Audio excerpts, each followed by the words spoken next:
Hello friends, સ્વાગત છે તમારું ડ્રીમ જોબ ચેનલની અંદર। આજે આપણે લેક્ચર 6 જોવાના છે। જે પણ વિદ્યાર્થી મિત્રો નવા જોઈન થયા છે એમને એક વિનંતી છે કે ડિસ્ક્રિપ્શનની અંદર લિંક આપેલી હશે, ત્યાં નહીં હોય તો તમે જે ગ્રુપમાં જોઈન થયા છો એ ગ્રુપમાં લાઇન બાય લાઇન સાઈડમાં લિંકવાળું ઓપ્શન આવશે મીડિયાના લિંકમાં, એમાં પણ મેનુ સેક્શનની અંદર જઈને તમે જોઈ શકશો, લેક્ચર ત્યાં મળી રહેશે। ઇવન તમને વોટ્સઅપમાં પણ હું એડ કર્યા છે। જે પણ વિદ્યાર્થીઓ વોટ્સઅપમાં એડ ના થયા હોય પર્સનલ મને મેસેજ કરજો, તો હું વોટ્સઅપ ગ્રુપની અંદર પણ તમને એડ કરી દઈશ। ઓકે, પેઇડ સ્ટુડન્ટ માટેની વાત છે મિત્રો। તો આ લેક્ચર હું બધા માટે ફ્રી કરવાનો છું, કારણ કે જે પોસ્ટ કરવાના સામાન્ય નિયમો છે મિત્રો એ બહુ જ લોકોને લેન્ધી લાગતા હોય છે। કેમ કે ઇવન હિન્દીનું મટીરિયલ તમે જોશો તો હિન્દીના મટીરિયલની અંદર બહુ જ બધું એક્સપ્લેન કરાવ્યું છે। હું એવું નહીં કહું કે હું હિન્દીના કોર્સ નથી જોતો, હું હિન્દીના કોર્સ, ઇંગ્લિશના કોર્સ, ઇવન હિન્દીના વોલ્યુમ, ઇંગ્લિશના વોલ્યુમ દરેક વસ્તુ હું રીડ કરું છું, કારણ કે મારે તમને 100% આપવું હોય તો પહેલાં મારે પરિપૂર્ણ થવું જોઈએ। એટલા માટે હું એ વસ્તુ રીડ કરું છું, પછી તમને ભણાવું છું। એ લોકો લેક્ચર વધારે નંબર ઓફ લેક્ચર બતાવવા માટે કે અમે 40 લેક્ચરનો સિલેબસ બનાવ્યો। મિત્રો 40 લેક્ચરના સિલેબસની MTSના કોર્સની અંદર કોઈ જરૂર જ નથી, તમને પહેલાં જ કહી દઉં, કારણ કે હું જે માર્ક્સ લાવ્યો છું, મહેનત કરી છે એ પરફેક્ટમાં વાત કરીશ, હવામાં વાતો નહીં કરું। તમારે જરૂર શાની છે? પાસ થવાની જરૂર છે, નહીં કે PhD કરવાની। ડિપાર્ટમેન્ટની અંદર MTS બનશો એટલે તમને ખબર પડી જશે કે ડિલિવરી સ્લિપ શું હોય, પોસ્ટિંગ શું હોય, તમારે શું કરવાનું છે શું નહીં, MPCM કાઉન્ટરની કઈ ફાઇલ સાચવવાની છે, ચેકબુક કઈ તૈયાર કરવાની છે, આ દરેક વસ્તુ તમને નોકરી આવ્યા પછી ખબર પડવાની જ છે। તો એ વસ્તુ ડિટેલમાં હાલ જોવાની જરૂર જ નથી, કારણ કે એક્ઝામ સિલેક્શન બેઝ છે। ઓકે, તો એમાં સિલેક્ટેડ ક્વેશ્ચન પૂછાવાના છે, તો બહુ ડીપમાં જવાની જરૂર નથી, જેથી કરીને તમને બોરિંગ ના લાગે। મિત્રો હું પણ ભણાવવા બેસું લેક્ચર વધારે કરવા માટે હું બહુ બધા, માની લો કે હવે પોસ્ટિંગ છે, 15માં પેકિંગ છે, તો પેકિંગની અંદર પણ કેટલા પણ રૂલ્સ છે, તો હું એક એક વસ્તુ તમને ગુજરાતી ભણાવું, પાછું હિન્દી ભણાવું, ઇંગ્લિશ ભણાવું, તો વિડીયો લાંબો થશે જ। ઓકે, તો વિડીયો લાંબો થવાથી તમને માર્ક્સ નથી મળવાના, કન્ટેન્ટ શું આવશે એનાથી તમને માર્ક્સ મળવાના છે। તો જેથી કરીને હું તમને એક વિનંતી કરું છું કે હું જે ભણાવું એ ગુજરાતી મીડિયમનું કર્યા પછી તમે હિન્દી ઇંગ્લિશનું જોઈ લેજો, ઇવન પેપર જોઈ લેવા, જેથી કરીને તમને આઈડિયા આવી જશે કે હું જે કહું છું એ કયા અર્થમાં કહું છું। ઓકે, નવા મિત્રો જોડાયા છે એમને એક વિનંતી છે કે તમે હાલ ગ્રુપમાં જોઈન થઈ ગયા છો। આપણે 50-50ના ગ્રુપની વાત કરી હતી, કારણ કે મારે જોબમાંથી ટાઈમ નીકાળીને તમારા માટે જે વિડીયો બનાવવાના હોય છે એમાં હાલ PDF સ્વરૂપે કોર્સ નથી બનાવ્યો, PPT ચાલુ છે, પોસ્ટ બોક્સ અને પોસ્ટ બેક PDF સ્વરૂપે તૈયાર છે, એટલે હું તમને બનાવી દઈશ। ત્યારબાદ પ્રોહિબિશન આર્ટિકલ, કેમ્પ બેક, કેમ્પ આર્ટિકલની જે વાત છે, રાષ્ટ્રપતિની આર્ટિકલ કઈ જગ્યાએ લઈ જવાના, કેમ્પ બેક શું છે, કેમ્પ એરિયા શું છે, આ દરેક વસ્તુ, સ્પેશિયલ બેક્સ, લેટર બોક્સ, આ બધી જ વસ્તુ આપણે કવર કરવાના છે। ડિપાર્ટમેન્ટલી સિલેબસ કશો જ રહી નહીં જાય। ત્યારબાદ પ્રોડક્ટ એન્ડ સર્વિસ, કે જે મેન ટોપિક છે આપણો, કે પ્રોડક્ટ એન્ડ સર્વિસ એક બાજુ રહેશે, જ્યારે આગળનો પોર્શન એક બાજુ રહેશે। તો પ્રોડક્ટ એન્ડ સર્વિસ આપણે લાઇન બાય લાઇન એક એક વસ્તુ ગુજરાતીમાં સરસ રીતે કરી દઈશું। ઓકે, જેથી કરીને તમને તકલીફ નહીં પડે। એમાં થોડા ઘણા ચેન્જીસ આવ્યા છે, એટલા માટે આપણે લાસ્ટમાં ચલાવીશું। એના પહેલાં હું ડેફિનેશનો પણ તમારી પૂરી કરાવી દઈશ, કે જે ડેફિનેશનોમાંથી 7 ક્વેશ્ચન કમ્પલસરી પૂછાય છે, તો ડેફિનેશનો ગુજરાતીમાં તમને મસ્ત રીતે કરાવી દઈશ। રહી વાત તમારા મેથ્સની, તો આપણે પ્રોમિસ કર્યું છે મુજબ મેથ્સ માટે આપણે જોડે બહુ સમય રહેવાનો છે।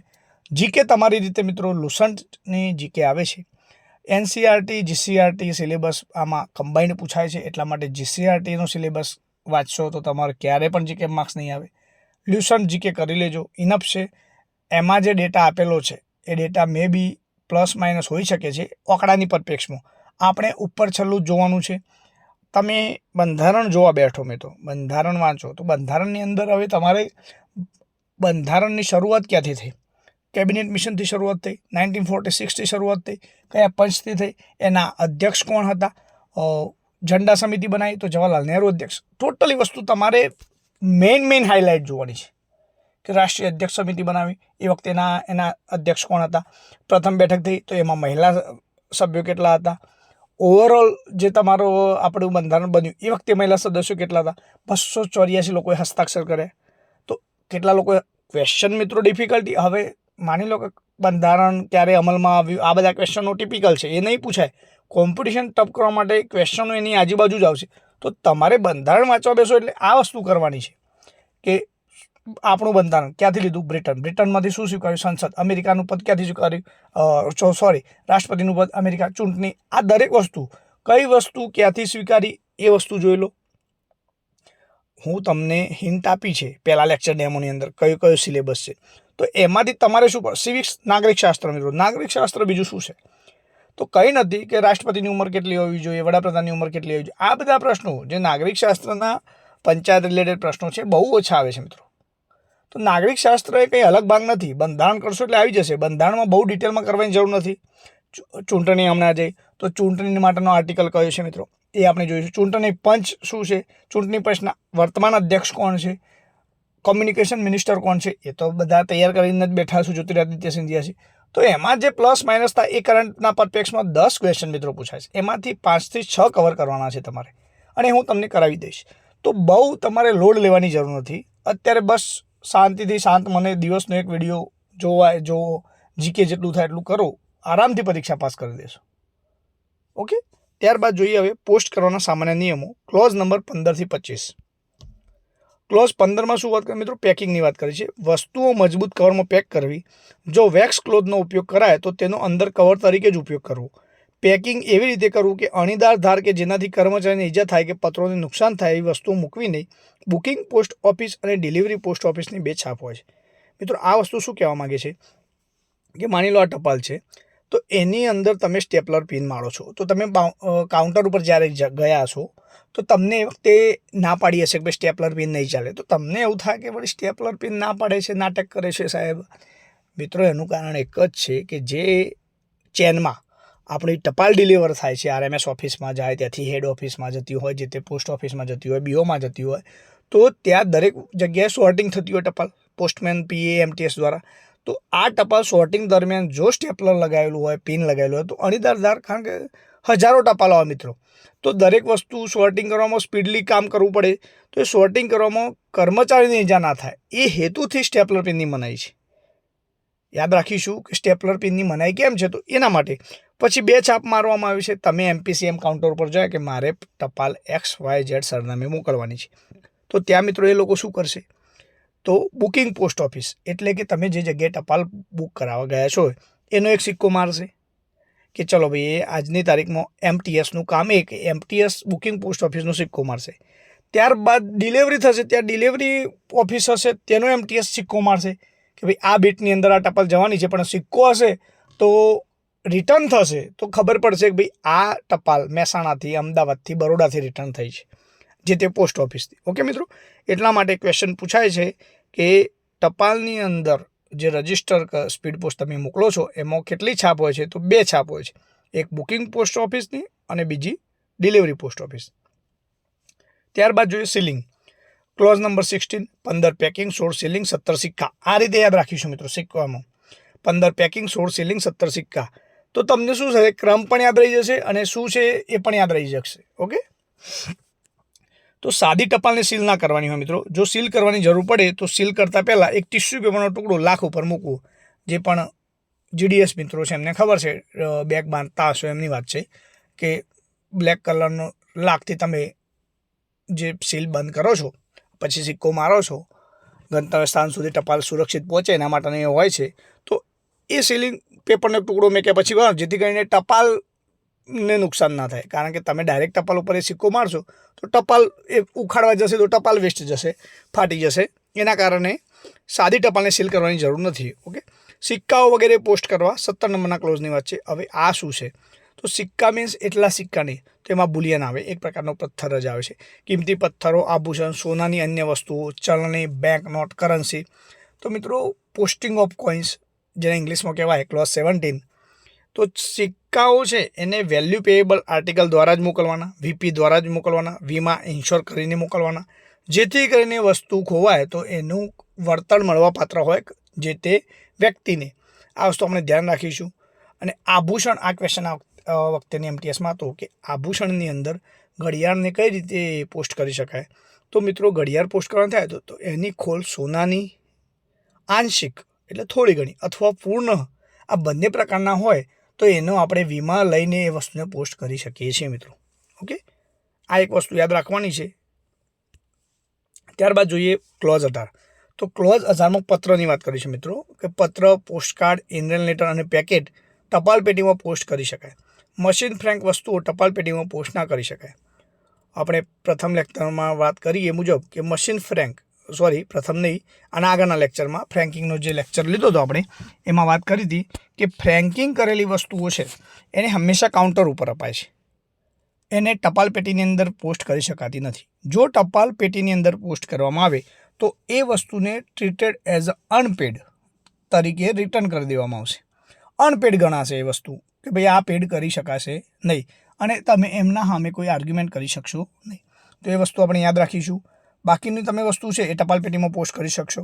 જ્યારે ક્લોઝ 80માં ખાસ ટપાલ પેટી સ્પેશિયલ લેટર બોક્સ કે કોઈ રેન્ડમલી વસ્તુ માની લો LICની કોઈ ટપાલ આવે છે તો LICની ટપાલ જ આ પેટીમાં નાખી શકાશે એવો ઉલ્લેખ હોય ત્યાં કે letter box special letter box for LIC ટપાલ્સ.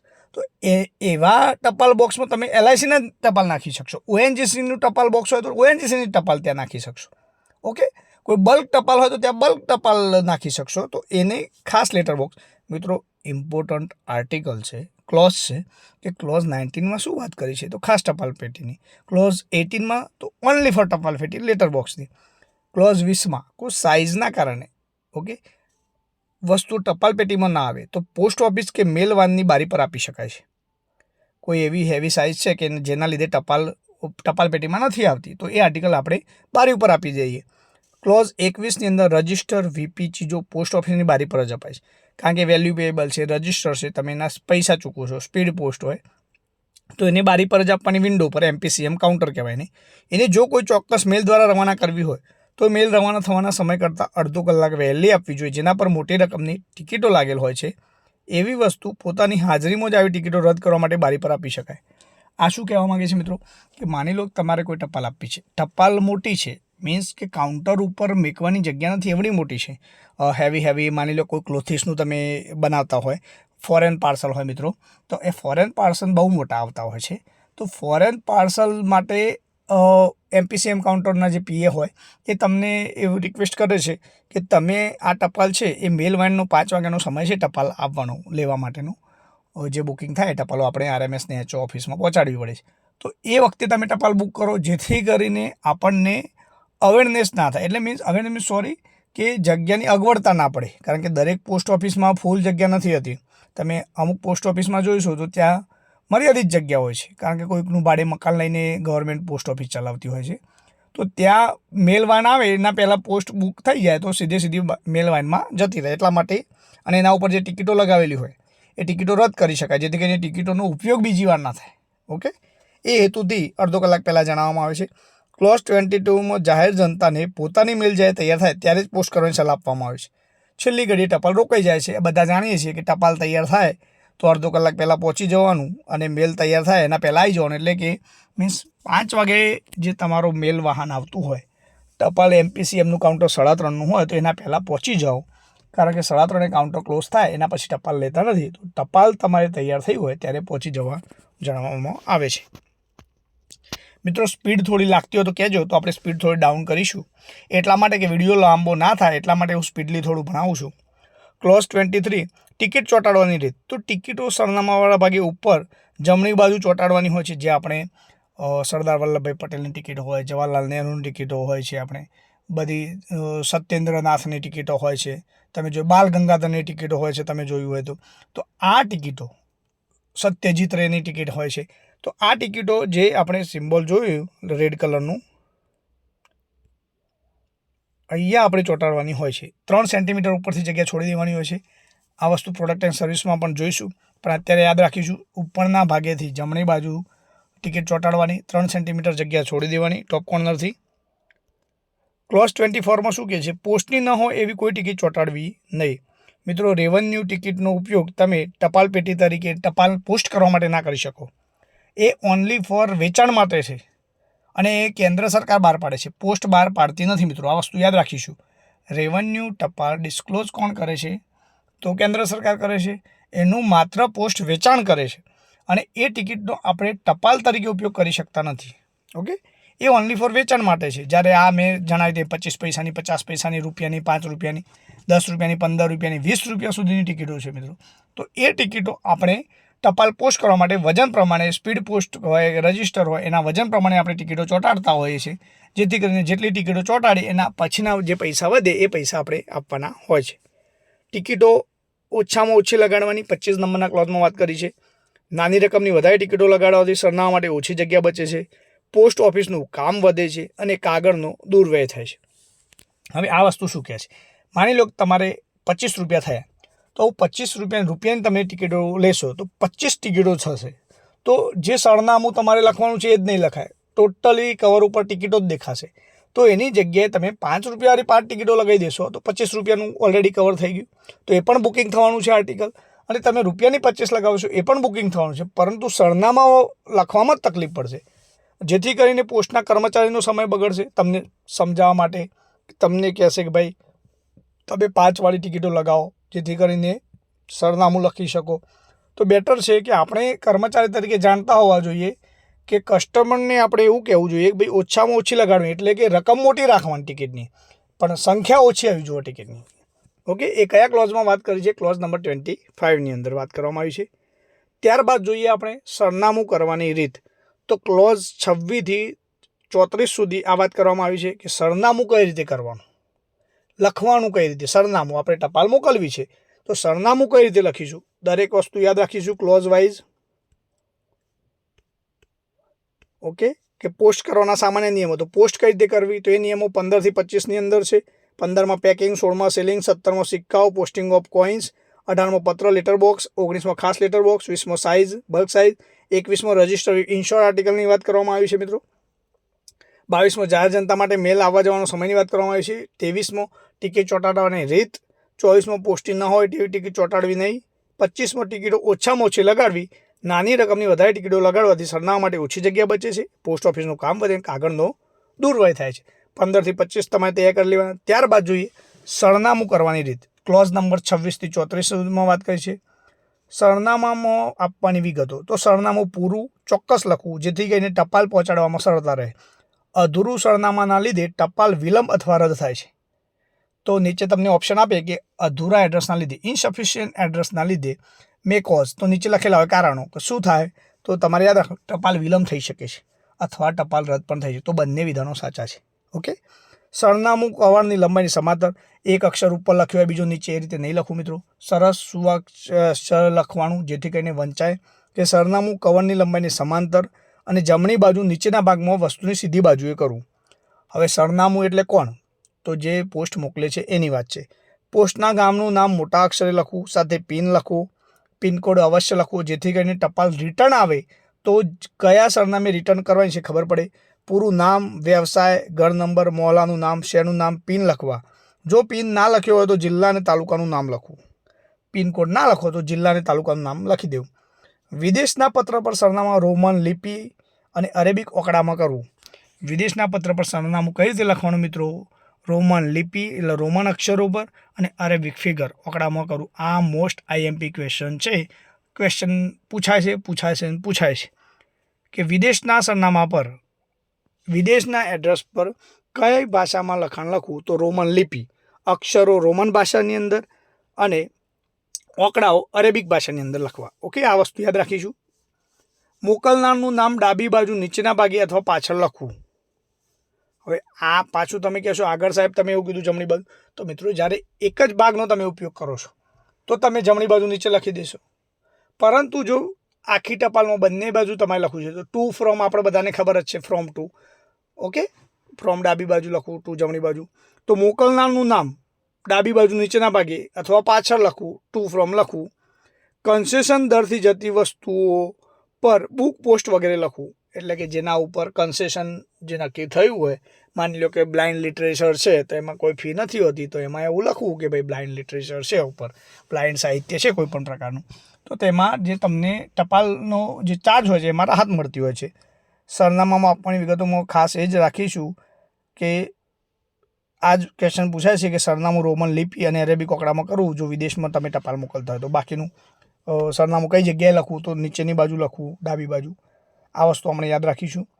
Close 26 ફરજિયાત યાદ રાખીશું. ત્યારબાદ જોઈએ ક્લોઝ 27. તો સંરક્ષણ દળોની વ્યક્તિઓ માટેની મેલનો સરનામા નંબર, રેન્ક, નામ અને યુનિટ લખવા. આવી ટપાલ 56 એપીઓ અને 99 એપીઓ, 56 એપીઓ central base post office CBPO અને 99 એપીઓ આર્મી પોસ્ટલ ઓફિસને મોકલવી. ગામનું નામ લખવાની જરૂર નથી. જ્યારે પણ તમે MPCM કાઉન્ટર ઉપર કોઈ તમારા મિત્ર હોય, ફાધર હોય, રિલેટિવ કોઈ XYZ હોય, આર્મીમાં હોય, નેવીમાં હોય, તો એમને તમારી ટપાલ મોકલવી હોય તો એમના એડ્રેસની અંદર 56 એપીઓ લખશો એટલે ત્યાં પહોંચી જશે. 99 એપીઓ લખશો એટલે પણ તમારી ટપાલ ત્યાં પહોંચે. બીજું તો તમારે કંઈ શું લખવાની જરૂર નહીં. પિનકોડ લખવાનો હોય તો પણ તમે લખી શકો છો, 900056 900099. તમે ફર્સ્ટ વિડીયો જેને જોયો છે એને ખ્યાલ જ છે કે આ શું છે. ત્યારબાદ ક્લોઝ 28 ઇન્ડિયન નેવીના જહાજો પરના નેવીદળના વ્યક્તિઓ માટેની mail care of fleet mail office મુંબઈને મોકલવાની. તો ઇન્ડિયન નેવીની ટપાલો ક્યાં મોકલશું મિત્રો? Mail care of fleet mail office મુંબઈને મોકલવાની. અને એમાં નંબર, રેન્ક, બીજું કે સાહેબ જહાજનું નામ લખવું જરૂરી છે. તો કઈ ટપાલમાં જહાજનું નામ લખવું જરૂરી છે? તો ઇન્ડિયન નેવીનું જે તમે ટપાલ મોકલો છો ત્યાં જહાજનું નામ લખવું જરૂરી છે, જેથી કરીને ખબર પડે કે આ જહાજ ઉપર આ નામની વ્યક્તિ રહે છે. ઓકે, એનું યુનિટ લખશો રેન્ક, એટલે ત્યાં એ જહાજ ઉપર એ જ વ્યક્તિનો રેન્ક આપેલો હોય, બીજા કોઈ વ્યક્તિનો રેન્ક આપેલો હોય નહીં. તો 27માં સંરક્ષણ દળોની વાત કરી છે, 28માં ઇન્ડિયન નેવીની વાત કરી છે. ત્યારબાદ ચોક્કસ સરનામું નહીં ધરાવતી વસ્તુની ડિલિવરી થશે નહીં. આ રીતે પૂછાતું હશે ક્વેશ્ચન કે ઇનસફિશિયન્ટ એડ્રેસ હોય તો નીચેનામાંની કયા કારણો લાગુ પડે? તો વસ્તુની ડિલિવરી થશે નહીં, વસ્તુને મિસન્ડમાં રાખવામાં આવશે. તો આપણે યાદ રાખીશું કે ચોક્કસ સરનામું નહીં હોય તો એની ડિલિવરી થશે નહીં. કોઈ સામાન્ય વર્ગના સરનામે માત્ર આદ્યાક્ષર લખેલું સરનામું ચોક્કસ ગણાશે, એટલે કે surname only for first letter લખ્યું હોય. ક્રિશ્ચન નેમમાં પણ એવું છે, ઓનલી ફોર ક્રિશ્ચન નેમમાં ક્રિશ્ચન નેમથી શરૂઆત થતું હોય તો પૂરું નામ લખવાનું મિત્રો. એકલું પટેલભાઈ, ઠાકોરભાઈ આ રીતનું લખેલું હોય તો એ ટપાલ જે તે સરનામે જશે નહીં. ઓકે, પૂરું નામ જોઈશે, ચૌધરીભાઈ કે જે XYZ. ઓકે, પૂરું નામ લખવું પડશે તો ટપાલ જે તે સ્થળે તમને મળશે. પછી 30માં મોકલનારનું સરનામું. દરેક વસ્તુ પર નીચેના ડાબી બાજુના ભાગે મોકલનારનું નામ, સરનામું અને પિન લખવું, જેથી પરત મોકલવાની જરૂર પડે તો વસ્તુ પરત મોકલી શકાય. ઓકે, 31માં શું છે? તો પરદેશમાં પોતાનું સરનામું જણાવવા વિશે છે. પરદેશમાં જે વ્યક્તિ હોય એ પોતાનું સરનામું જણાવતી હોય તો ભારતમાંના પોતાના રાજ્યનું નામ ચોક્કસ જણાવશે, જેથી કરીને કોઈ મિસમેનેજમેન્ટ થાય તો ખબર પડે કે ભાઈ આ રાજ્યનું હતું. અને ક્લોઝ 32 છે જે રદ કરે છે, જે સર્ટિફિકેટ ઓફ પોસ્ટિંગ, જે પહેલાંના ક્લોઝ પૂછાતો હતો, હવે પૂછાતો નથી, પણ કદાચ મે બી પૂછાઈ જાય કે 32 ક્લોઝ રદ કર્યો તો એ શાના રિલેટેડ હતો? તો સર્ટિફિકેશન ઓફ પોસ્ટિંગની વાત છે. ઓકે, 33 પણ રદ કરેલો છે. ત્યારબાદ જોઈએ 34 નંબરનો કે પોસ્ટ મારફત જતી વસ્તુઓને મોકલનારને પરત કરવી અથવા સરનામું બદલવું. હવે આ શું વસ્તુ છે? માની લો કે તમે ટપાલ પોસ્ટ કરી દીધી, તમને એવું થયું કે સારું ટપાલમાં કોઈ મિસમેનેજમેન્ટ થયું છે, મારે આ રદ કરવી છે, રિટર્ન લેવી છે, તો કયા પરિબળો ભાગ ભજવશે, શું કન્ડિશન છે એ વસ્તુ જોઈએ. કે જ્યાં સુધી કોઈ વસ્તુ વેચાઈ નથી કે સક્ષમ અધિકારી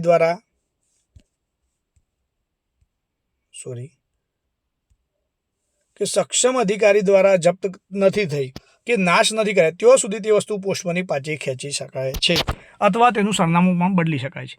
તમે ટપાલ MPCMના PAને આપી તો એને એ ટપાલ બુકિંગ કરીને MTSએ સિક્કો મારી દીધો, જે તે ડિલિવરી PAને આપી દીધી. ડિલિવરી PA એ બેગમાં બાંધીને એ ટપાલને RMS HO જ્યાં રવાના કરવાની છે ત્યાં કરી દીધી. ત્યાં સક્ષમ અધિકારી દ્વારા જપ્ત નથી કરાઈ, એનો નાશ નથી કરાયો, મીન્સ કે મિશન છે કે એવું કરીને નાશ નથી કરાયો, એને પેડ નથી કરાઈ, ત્યાં સુધી પોસ્ટમાંથી પાછી ખેંચી શકાય છે. અને એનું સરનામું પણ તમે બદલી શકો છો કે ભાઈ મારે આ જગ્યાએ નથી મોકલવાની, મારે બીજી જગ્યાએ મોકલવાની. પછી બીજી જોઈએ કે કેન્દ્ર સરકાર, director general DG, post master general PMG કે બીજી અધિકૃત સત્તા જેવી કે first class post master HSG, okay, કે સુપ્રિન્ટેન્ડન્ટના હુકમ સિવાય વસ્તુ પોસ્ટમાંથી પાછી ખેંચી શકાતી નથી કે એનું સરનામું પણ બદલી શકાતું નથી. હવે આપણે વાત તો કરી કે સરનામું બદલી શકાય, પણ કોની પરમિશન જોઈએ? તો કેન્દ્ર સરકાર, director general, post master general, બીજી અધિકૃત સત્તા જે કે ફર્સ્ટ ક્લાસ પોસ્ટ માસ્ટર કે સુપ્રિન્ટેન્ડન્ટ SP ના હુકમ સિવાય વસ્તુ પોસ્ટમાંથી પાછી ખેંચી શકાતી નથી કે એનું સરનામું બદલી શકાતું નથી. આના માટે તમારે લેખિત અરજી કરવાની. કોને? તો ઉપર જે જણાવે અધિકારો, એ અધિકારીઓને તમારે લેખિત અરજી કરવાની કે અમારે આ ટપાલ આ કારણોસર રિટર્ન કરવી છે. જો એમની મંજૂરી હશે તો એ વસ્તુ રિટર્ન કરી શકાશે. અને એમાં પણ કેવું, ઉપરનો નિયમ લાગુ પડશે. આવી દરેક અરજી સાથે શા કારણથી આવું કરવાનું તે માટેના કારણો દર્શાવવું સ્ટેટમેન્ટ, જરૂર પડે તો સીલ બંધ કવરમાં જોડવું. આના માટે નિયત ફી, આના માટે ચાર્જિસ છે. નહીં તો રોજ સવારે કોઈ અલગ રજિસ્ટર આવે પાછો કે મારે તો આ સરનામું નહોતું, તો એના માટે ફી નક્કી કરી છે. તો પોસ્ટેજ સ્ટેમ્પના રૂપમાં ટિકિટો, પોસ્ટેજ સ્ટેમ્પ એટલે ટિકિટોના રૂપમાં સાથે જોડવી. ફીની ગણતરી માટે એક જ મોકલનાર હોય અને એક જ લેનાર હોય અને એક જ સમયે પોસ્ટ થયેલ તો એ વસ્તુ એક જ ગણાશે. ફી પરત મળવાપાત્ર નથી. વસ્તુની મિસ ડિલિવરી માટે કેન્દ્ર સરકાર જવાબદાર નથી. આ વસ્તુ યાદ રાખીશું કે તમારા સરનામાના લીધે તમે એ વસ્તુ મિસ ડિલિવરી જગ્યાએ થઈ તો એના માટે કેન્દ્ર સરકાર એટલે મીન્સ જે તે પોસ્ટમેન એના માટે જવાબદાર નથી. મિત્રો, લેક્ચર 2 વાર જોજો. હવે આના પછીનું લેક્ચર આવશે પોસ્ટ બોક્સ, પોસ્ટ બેગ, જે આપણે મેન હાઇલાઇટ છે એ આપણે જોઈ લઈશું. ત્યારબાદ પ્રોહિબિશન આર્ટિકલ જોઈ લઈશું અને ડેફિનેશનો જોઈ લઈશું, જેથી કરીને તમારો પ્રોડક્ટ એન્ડ સર્વિસ સિવાયના ટોટલી સિલેબસ અહીંયા પૂરો કરી દઈશું આપણે. એટલે પ્રોડક્ટ એન્ડ સર્વિસમાં થોડો સમય જશે, કારણ કે એના લગભગ મે બી 4, 5 થી 6 વિડીયો, એનાથી પણ વધારે વિડીયો બની શકે. ઓકે, આપણે જેમ જેમ વિડીયો જે લેન્થ પ્રમાણે છે 25-30 મિનિટની રેન્જ થશે એ રીતના વિડીયો બનાવીશું. બહુ લેન્થી નહીં બનાવીએ, જેથી કરીને તમને પણ બોરિંગ ના લાગે. ઓકે મેનો, thanks for watching this video. Channel ગમે તો લાઇક કરજો, શેર કરજો અને ચેનલને સબસ્ક્રાઈબ કરવાનું ના ભૂલતા. Thank you for watching this video.